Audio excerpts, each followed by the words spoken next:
سردار صاحب برکس کا بھی بات کی جنرل صاحب نے بھی، برکس کے حوالے سے امریکہ خاصا ڈالا تھا انڈیا سے بھی، تو یہ وہ بھی ریزن بنی کہ امریکنز اور انڈینز جو ڈفرینسز یہاں تک پہنچ گئے کہ اب آئے روز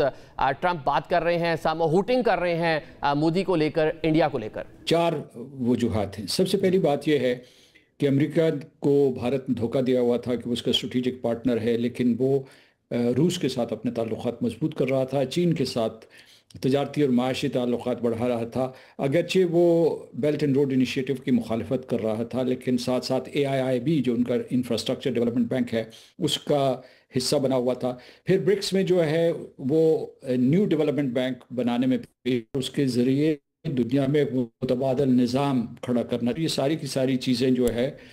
واشنگٹن پہنچی، صدر ٹرمپ کو بتائی گئی، کمیونٹی تھی ان کے یہ شکوک و شبہات پیدا ہو گئے تھے، خلاف کھڑا ہونے کی ہمت ہے تھا کہ یہ ایک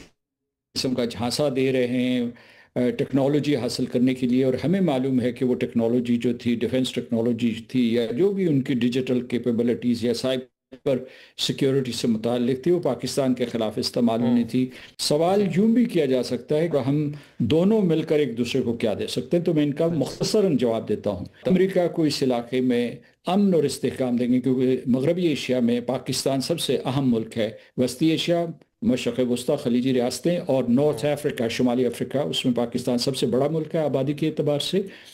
جوہری ریاست ہے، افواج اس کی سب سے بڑی ہیں یہاں تعداد کے اعتبار سے، استعداد کے اعتبار سے، اور پھر جو ہے ہم ایک دوسرے کو کیا دے سکتے ہیں کہ یہ جو ہندوستان کا ڈھونگ تھا کہ وہ علاقے کا تھانے دار یا ان پولیس مین ہے، یونام ہے، وہ ذرا ختم ہو جائے گا۔ اور پھر یہ ہے کہ جیسا کہ جنرل صاحب نے ذکر کیا، ہمارا یہ تجربہ ہے پچھلے 70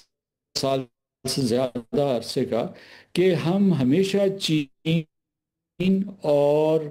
امریکہ کے درمیان پل کا کردار ادا کرتے رہے ہیں، اور ان دونوں ممالک کے ساتھ، ان اسٹریٹجک پاورز کے ساتھ ہمارے تعلقات رہے ہیں، ہم نے ان میں توازن قائم کیا ہے، اور ایک کے ساتھ جو قربتیں ہوتی ہیں وہ دوسرے کے ساتھ فاصلے میں تبدیل نہیں ہوتی ہیں۔